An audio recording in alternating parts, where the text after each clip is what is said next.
Hello and welcome to I Can't Believe It's Not the Mouse, the podcast all about animation not made by the mouse.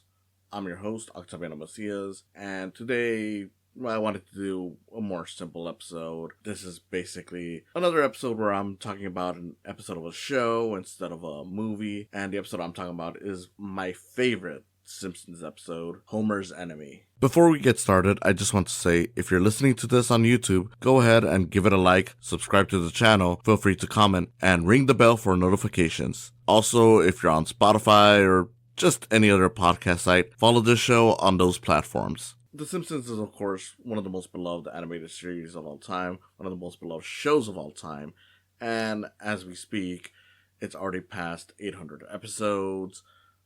We are getting a second Simpsons movie, which is crazy. Who knows how long this show will go on for. A lot of people are expecting it to end with the second Simpsons movie, which is very possible, but it would not surprise me even if it ends right then and there, it'll just start up with a new show, so essentially it'll be like Scooby-Doo, where it lives on through reboots or continuation, spin-offs, whatever. But that's a whole nother thing for another day. I am talking about classic Simpsons here. Now, I'm not one of those people who think that The Simpsons is now just purely bad, because I do think that The Simpsons offers good episodes every now and then, and even in, episodes that aren't too great, I do think that there are some strong stuff in there. For example, the recent 800th episode, I thought was pretty weak overall, especially because it eventually became like a National Treasure parody. Didn't care too much for that. I thought it lost a lot of the heart that it had early on, where it was basically a story about Marge connecting with Santa's little helper. But for what it's worth, when it was that, cute episode. But again, this is not a video about me talking about how The Simpsons still has it, because I do think that the show still has some quality to it.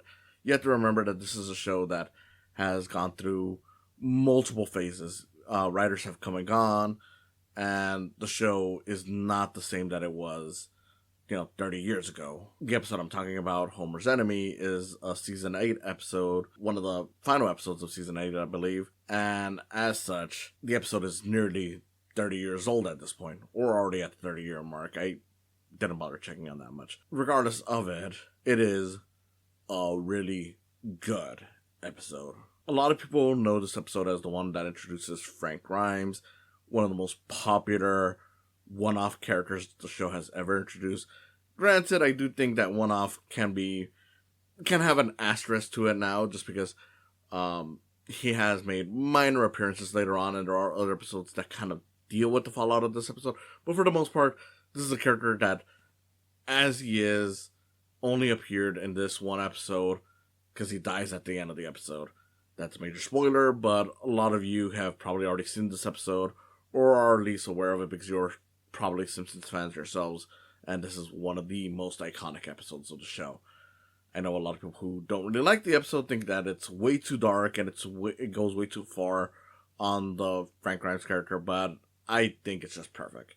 For the most part, the episode is about Homer meeting this new employee at the power plant who is essentially a real person in a way, because the character of Frank Grimes is someone who struggled throughout life, had to work hard to get to where he is, and they do kind of make a joke about it, how much he had to struggle. Like, it is over the top and it is very cartoony, but once he actually drops into the episode proper, he is essentially an actual person. That's kind of what it feels like. It's like the most grounded Simpsons character ever, to the point that while it is a guest voice on the character, it's not a guest voice that's a celebrity, which is kind of amazing, because normally when you think about, like, okay, one-time character or whatever, it's gonna be someone who's like a celebrity voice. No.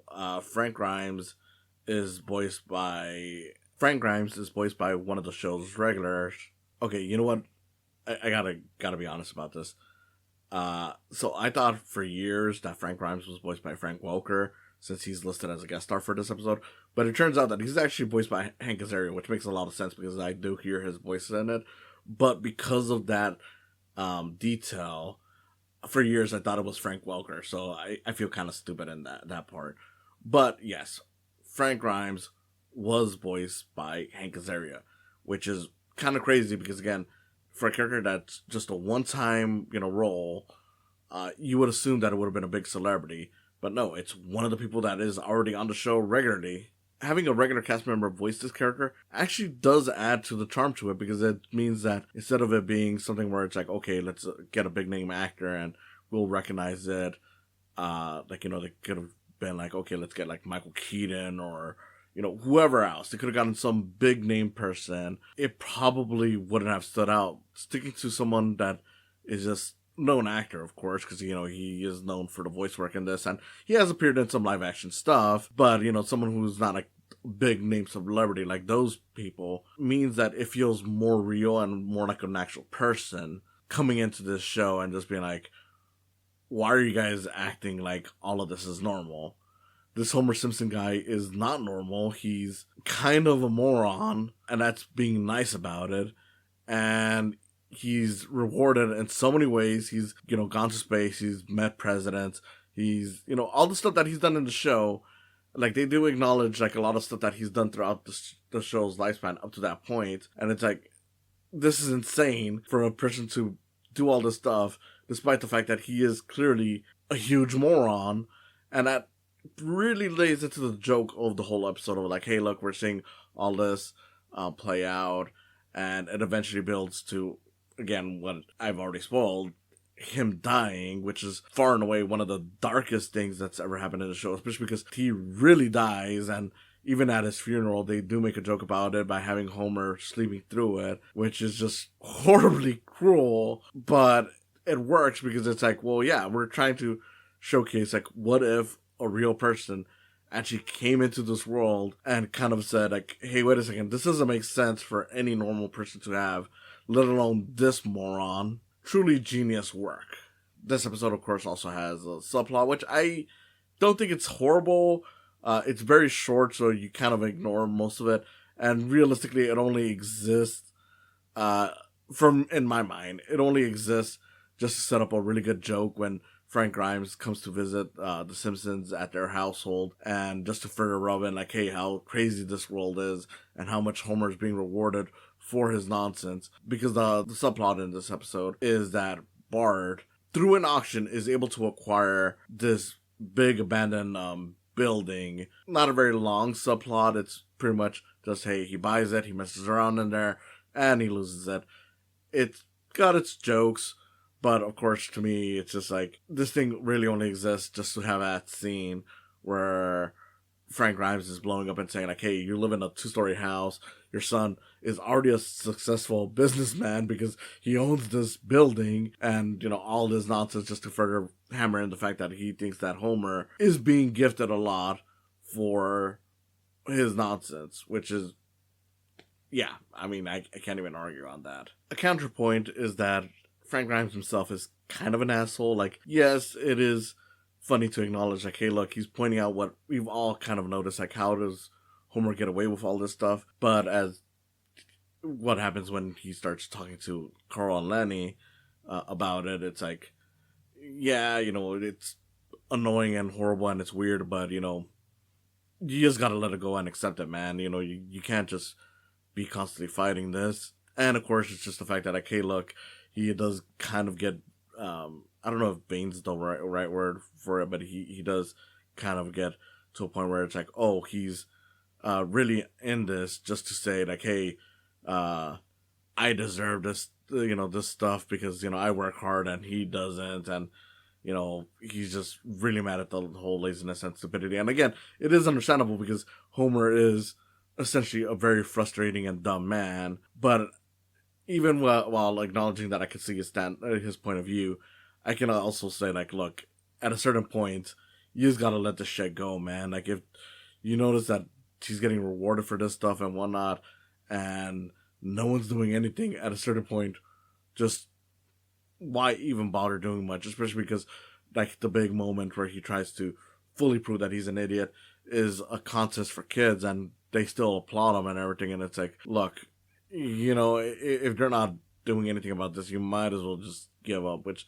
I guess he kind of does, but in the most extreme way possible, because he decides to start going into people's faces and being like, hey, I'm Homer Simpson, and, eventually it just really backfires. Why is this my favorite Simpsons episode? Because as I've been saying all this stuff, it's really funny, of course, but it's also just really nice for a show to acknowledge, like, hey, all this outlandish stuff and this horrible stuff that your main character does would be seen as kind of the worst possible thing ever in real life, especially when you notice that the guy is being rewarded for all this nonsense. That to me is just like, that's an amazing episode concept. I know that there's a lot of shows that have gone meta. There's a lot of shows that have broken the fourth wall. But this one really feels like it's examining itself and saying, hey, look, we acknowledge that Homer is a very eccentric, dumb character, and he doesn't deserve any of this. But it's funny that he does get it. To me, it's the big difference between that to a lot of other shows that have critiqued themselves over time, because it's like it works itself into the plot of the episode, but it also still comes off as a typical Simpsons episode rather than one trying to critique itself. And not that a show critiquing itself is necessarily bad, but it's like the fact that they're able to do this while making it feel like an average episode instead of like, oh, here's the episode where they acknowledge all their flaws, is just kind of impressive and funny. Because, like, just to name a show that I can think of off the top of my head, when we got to Steven Universe Future, a lot of those episodes felt like they were like, okay, let's try to acknowledge the shortcomings of Steven as a character, and how self-centered he can be at times by having characters essentially put him in his place or just kind of acknowledge, like, hey, this is what you're doing, throughout those final episodes. Solid stuff, but at the same time, it's like, yeah, once you go to this show and you see all that stuff laid out, and the show just decides, okay, instead of trying to acknowledge that this stuff is bad and we're going to make Homer better, we're just going to double down on Homer being an idiot and succeeding for being a lovable idiot. Funny stuff. So, yes, this is my favorite episode of the show. Thank you for listening. I'll see you again next time. Next time for sure. Longer episode. I promise. This is just something to kind of fill the time with. You went into outer space. You. Sure.